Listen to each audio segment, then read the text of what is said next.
Hello students, I hope you all are fine. Today we are going to do illustration number 4. So first of all we are starting with adjustments, in which first adjustment is value of closing stock is 28,600 but market value has 20% good is 10% more than book value.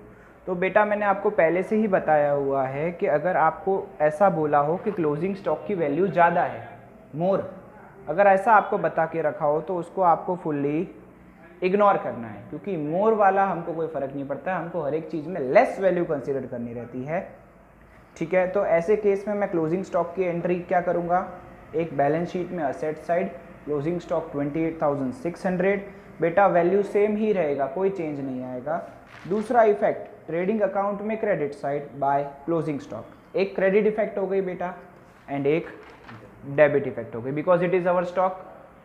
ठीक है, okay okay. And next transaction is 5% interest in payable on capital to partners and annual bonus of ₹2000 payable. अब 5% interest on capital देना है, तो बेटा capital Ganga का 30,000 है, उसका 5% आप निकालो तो you will gate amount 1500 and 36,000 Jamuna का है, उसका 5% निकालो तो आपको 800 मिलेगा।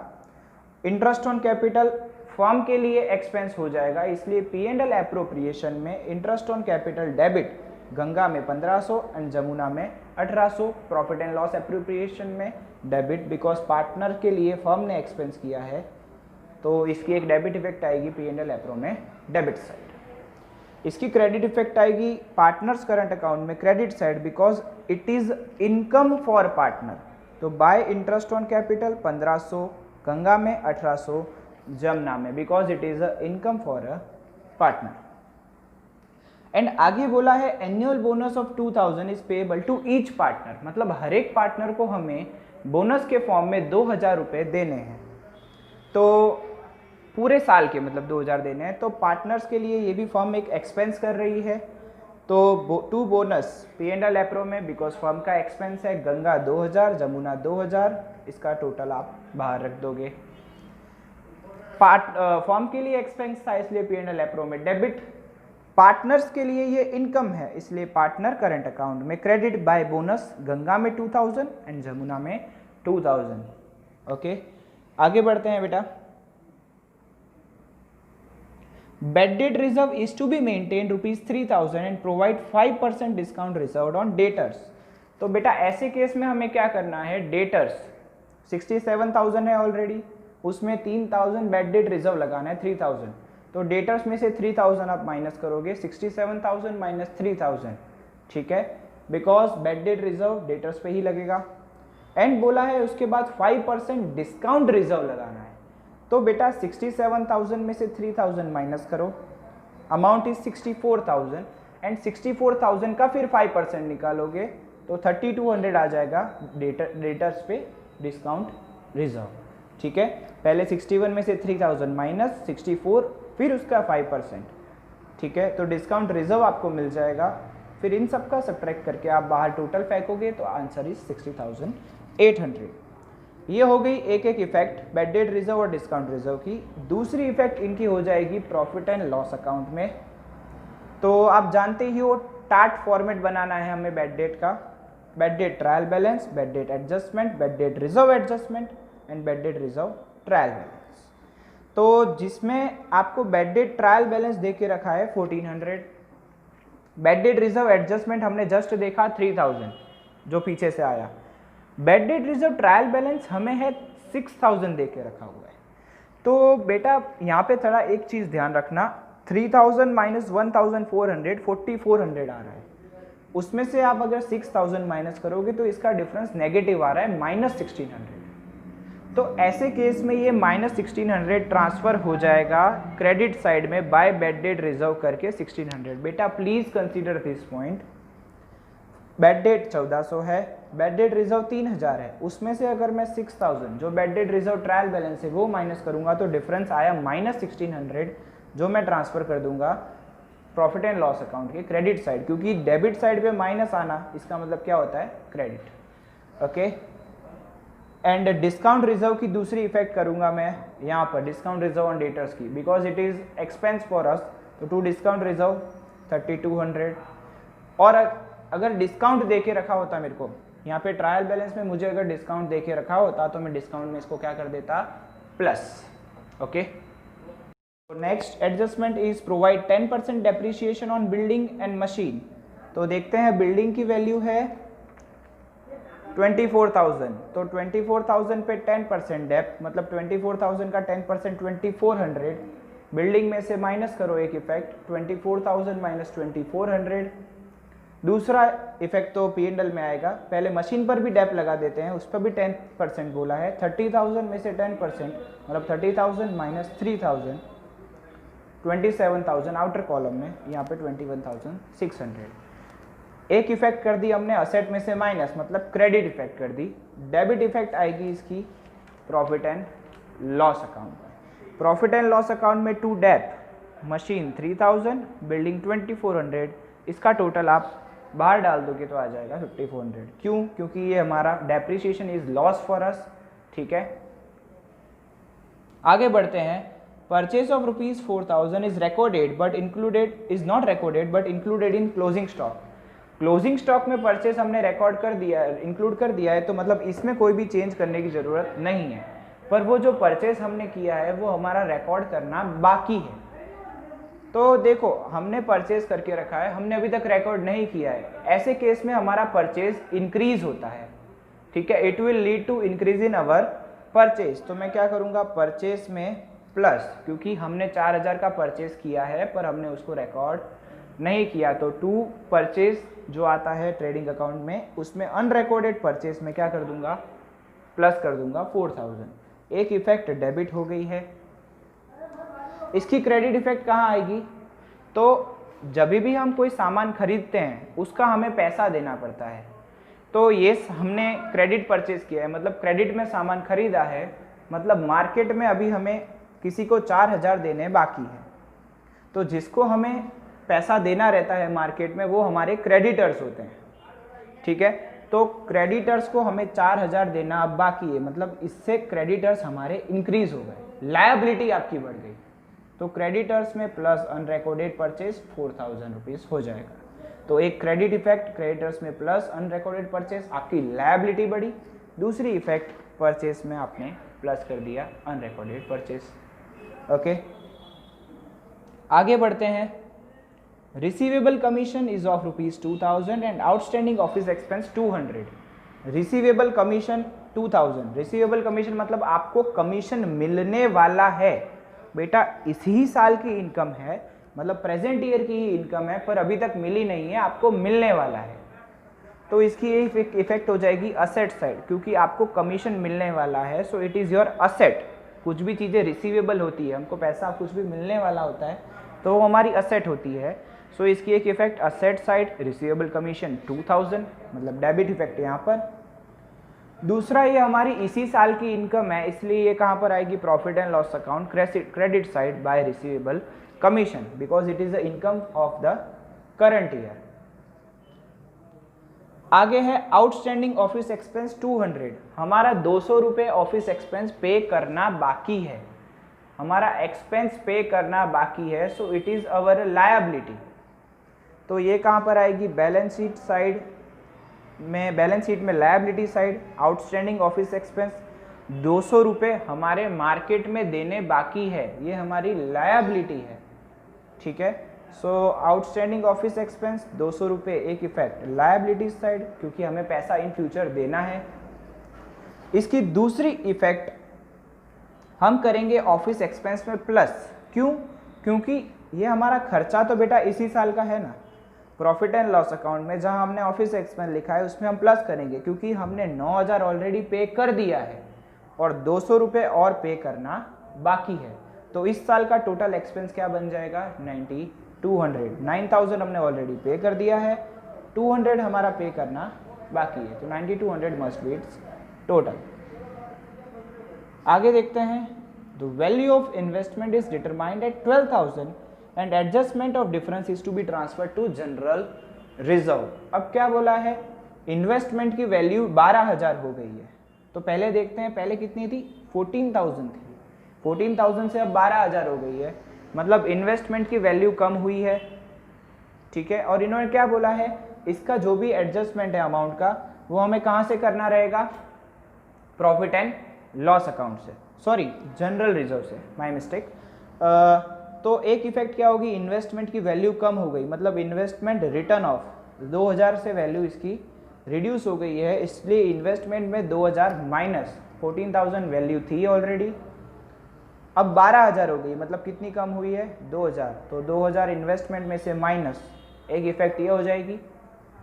बेटा ध्यान से सुनो, अगर ऐसे केस में मुझे कुछ भी नहीं बोला होता, मतलब खाली इतना बोला होता कि इन्वेस्टमेंट की वैल्यू कम हुई है, ऐसा कुछ भी मेंशन नहीं किया होता कि उसका जनरल रिजर्व से करना है कि कैसे करना है, तो मैं इसकी इफेक्ट कहाँ करता, प्रॉफिट एंड लॉस अकाउंट में डेबिट साइड, क्योंकि ये मेरा क्या हो जाता, लॉस। बेटा ध्यान से सुनो, अगर कुछ भी चीज़ें मेंशन नहीं की होती तो मैं इसको क्या करता, प्रॉफिट एंड लॉस अकाउंट में डेबिट साइड पर लिख देता, पर इधर मेरे को मेंशन करके दिया हुआ है कि इसको किससे मैनेज करना है, जनरल रिजर्व से। तो जनरल रिजर्व देखो कितना दे के रखा है ट्रायल बैलेंस में, 9600 का दे के रखा हुआ है आपको, तो वो कहाँ पर आता है, हमेशा लायबिलिटी साइड आता है जनरल रिजर्व 9600। अब बोला है कि उसमें से आपको इन्वेस्टमेंट का पैसा मैनेज करना है, तो 9600 में से मैं इन्वेस्टमेंट का 2,000 माइनस कर दूंगा, जो मुझे लॉस हुआ है इन्वेस्टमेंट पर, ठीक है। ये थोड़ा सा ध्यान से, बाकी वरना मैं क्या करता, P&L में डेबिट साइड लिखता, पर यहाँ पे बोला है कि जनरल रिजर्व से उसके लॉस को मैनेज करना है, तो मैंने क्या कर दिया, डिफरेंस को जनरल रिजर्व में से माइनस कर दिया, क्योंकि अब जनरल रिजर्व की वैल्यू क्या हो गई, कम हो गई 2,000 से, ठीक है। तो इसकी दो इफेक्ट हो गई, एक क्रेडिट इफेक्ट और एक डेबिट इफेक्ट। आगे बढ़ते हैं, loan of ₹600 was given to an employee but debited to salary account. ये क्या हो गया, इनको किसका भूत सवार हो गया है, एम्प्लॉय को लोन दे रहे हैं और डेबिट कर रहे हैं सैलरी अकाउंट में, बोलो। तो एक तो पहली बात तो गलती से सैलरी में डाला है, तो ये गलती हमको सुधारने के लिए सैलरी में से माइनस करना पड़ेगा, क्योंकि गलती से सैलरी में लिख दिया है, बाकी तो ये सैलरी थोड़ी है, लोन है। तो 18,000 में से 600 माइनस, क्योंकि गलती से सैलरी में लिखा हुआ है 18,000 माइनस 600, तो सैलरी अब हो जाएगा 17,400, ठीक है। सैलरी का वैल्यू कम हो जाएगा अभी, क्योंकि हमें गलती से लोन था, उसको सैलरी में लिख दिया था। दूसरा इफेक्ट क्या आएगा, बहुत सोचने वाली बात है। तो आपने अगर 11th में सुना हो तो ठीक है, अदरवाइज आप अभी सुन लो कि भाई कभी भी हम किसी को लोन देते हैं तो वो हमारी असेट होती है। अगेन आई एम रिपीटिंग, अगर आप किसी को लोन देते हो, नॉट आई एम टेलिंग लेते हो, अगर किसी को आप लोन देते हो तो ये आपकी असेट हो जाएगी, जो कहाँ पर आएगी, loan to employee balance sheet में असेट साइड। क्यों, क्योंकि ये पैसा आपको इन फ्यूचर रिसीवेबल है, मिलने वाला है। आपने अगर किसी को लोन दिए है तो आपको वो पैसा फ्यूचर में मिलने वाला है, तो ये एक आपकी असेट हो जाती है, जो आपको बैलेंस शीट में asset side loan to employee करके लिखना रहेगा। ओके, 600, तो इसकी भी दो इफेक्ट हो गई, एक सैलरी में से माइनस एंड दूसरी इफेक्ट बैलेंस शीट में asset side. Okay, so last adjustment है profit and loss sharing ratio 3:7। ये तो प्रॉफिट एंड लॉस रेशियो के बारे में बताया हुआ है, ठीक है। अब चलते हैं हम ट्रायल बैलेंस पर, क्योंकि एडजस्टमेंट हो गए हैं खत्म। पहला है ड्राइंग्स, गंगा एंड जमुना, 12,000। तो आप जानते ही हो अच्छी तरह की ड्राइंग्स हम कहाँ लिखेंगे, पार्टनर्स करंट अकाउंट में डेबिट साइड। क्यों, क्योंकि ये पार्टनर्स की कैपिटल रिड्यूस कर देती है ड्राइंग। पार्टनर की कैपिटल वैल्यू क्या होती है, इससे कम। तो कैपिटल और करंट अकाउंट जो भी आपको बनाना रहता है, करंट अकाउंट में से आप 2 ड्राइंग्स लिख दोगे। फिर है परचेज, तो परचेज यहाँ पर हम लिखेंगे 1,04,000, ट्रेडिंग अकाउंट में debit side purchase 1,04,000। Goods return debit side दे के रखा हुआ है, तो बेटा गुड्स रिटर्न डेबिट साइड का मतलब होता है सेल्स रिटर्न। क्यों, मैंने आपको बताया था ऐसे में उल्टा केस रहता है, मतलब सेल्स क्रेडिट होता है हमेशा, तो सेल्स रिटर्न डेबिट होता है। परचेस डेबिट होता है हमेशा, तो परचेस रिटर्न क्रेडिट। तो यहाँ पे डेबिट बैलेंस देके रखा हुआ है गुड्स रिटर्न का, तो सेल्स का उल्टा, मतलब सेल्स रिटर्न क्या हो जाएगा, डेबिट हो जाएगा। तो मैं क्या करूँगा, सेल्स में से सेल्स रिटर्न को माइनस, ठीक है। 1600 रुपये आपको जो देके रखा है वो सेल्स रिटर्न हो जाएगा क्योंकि डेबिट बैलेंस बोला है। तो सेल्स में से माइनस मैंने कर दिया 1600। नेक्स्ट है स्टॉक 1416, मतलब ये ओपनिंग स्टॉक है, तो ट्रेडिंग अकाउंट में debit side to opening stock, ठीक है, क्योंकि क्या बोला है 1416 ओपनिंग डेट देके रखी हुई है। आगे है सैलरी, हम बेटा लिख चुके हैं already 18,000 P&L account debit. Office expense 9,000 we have already recorded, adjustment में किया था। कैरेज इनवर्ड, बेटा कैरेज इनवर्ड माना जाता है कि गुड्स का एक्सपेंस होता है, जब आप रॉ मटेरियल लेके आते हो वो वाला एक्सपेंस, फैक्ट्री एक्सपेंस माना जाता है, इसलिए कैरेज इनवर्ड कहाँ पर आएगा, ट्रेडिंग अकाउंट में डेबिट साइड, क्योंकि माना जाता है कि जब आप रॉ मटेरियल लेके आते हो तब वो कैरेज इनवर्ड होता है। उसके बाद है कैरेज आउटवर्ड, तो कैरेज आउटवर्ड ऐसा माना जाता है कि भाई गुड्स जब आप बेचते हो, किसी पार्टी के पास भेजते हो गुड्स, तो वो कैरेज आउटवर्ड होता है, सेल्स एक्सपेंस माना जाता है, क्योंकि आपने पार्टी को गुड्स बेचा, तो ये हमेशा आता है प्रॉफिट एंड लॉस अकाउंट में, इसलिए carriage outward 4500, profit and loss debit. बेटा again I am repeating, carriage inward trading account debit and carriage outward P&L account debit.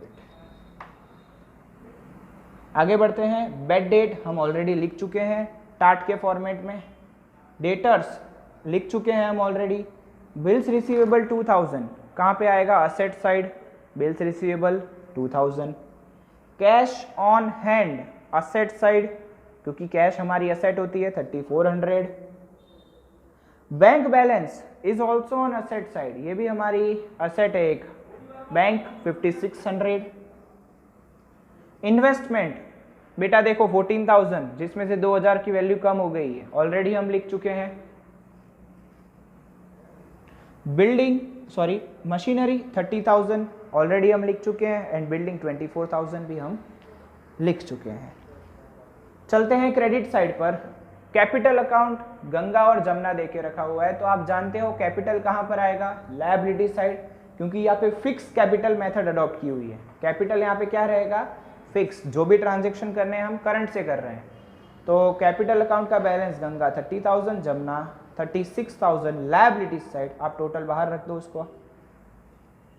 आगे बढ़ते हैं, करंट अकाउंट का बैलेंस दोनों क्रेडिट देके रखा हुआ है, क्रेडिट साइड में दोनों करंट अकाउंट के बैलेंस है, तो मैं इसको कहाँ लिखूंगा, पार्टनर्स करंट अकाउंट में bye balance brought down Ganga 3000, Jamuna 2400। क्यों मैंने ऐसा किया है, क्योंकि ये मुझे दोनों बैलेंस क्रेडिट साइड देके रखे हैं, तो पार्टनर्स करंट अकाउंट के क्रेडिट साइड उतरेंगे by balance brought down 3000 and 2400।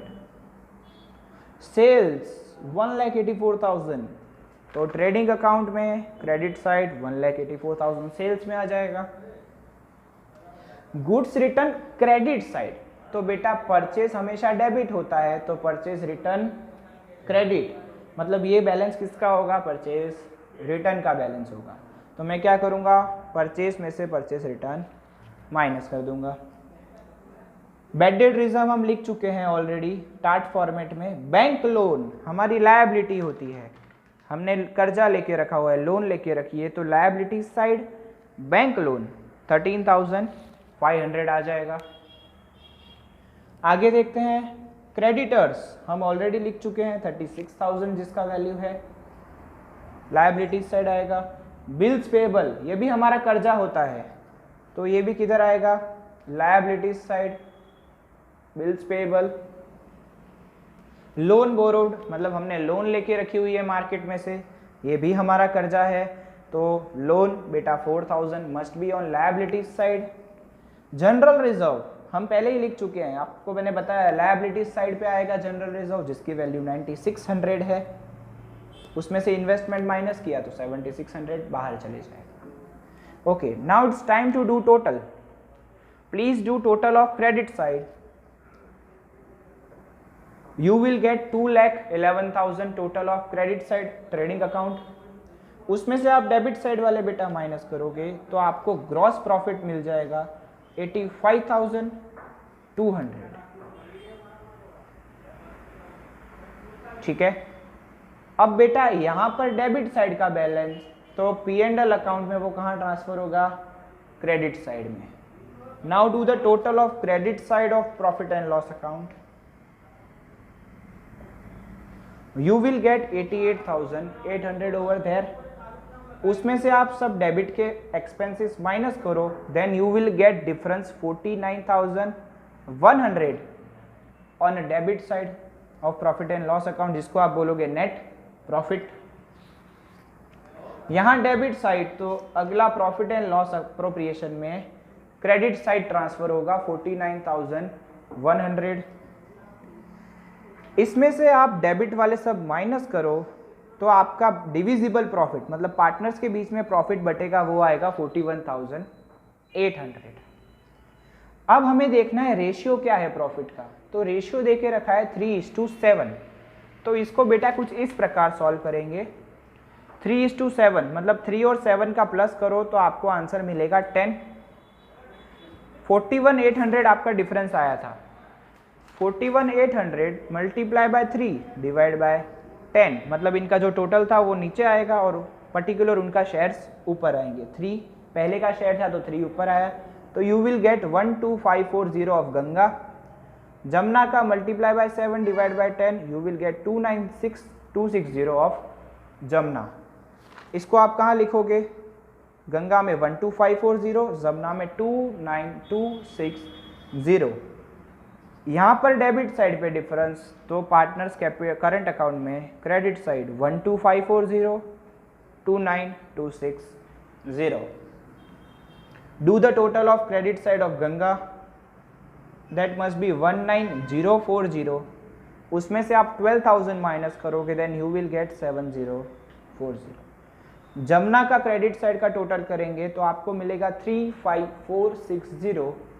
then you will deduct 12,000 from that, you will get 23,460 difference. ये दोनों बेटा ट्रांसफर हो जाएंगे। देखो यहाँ डेबिट साइड तो बैलेंस शीट में क्रेडिट साइड, इतना हमेशा ध्यान रखना, बैलेंस शीट की क्रेडिट साइड मतलब लायबिलिटी साइड्स। यहाँ पर डेबिट पे डिफरेंस आया तो बैलेंस शीट में क्रेडिट साइड जाएगा। Partners current account Ganga 7,040, Jamuna 23,460। इसका टोटल बेटा आप बाहर रखोगे तो 30,500। Now it's time to tally our balance sheet. Please do the total of asset side and liability sides. You will get your answer 1,63,600 on both the sides, and our answer is correct.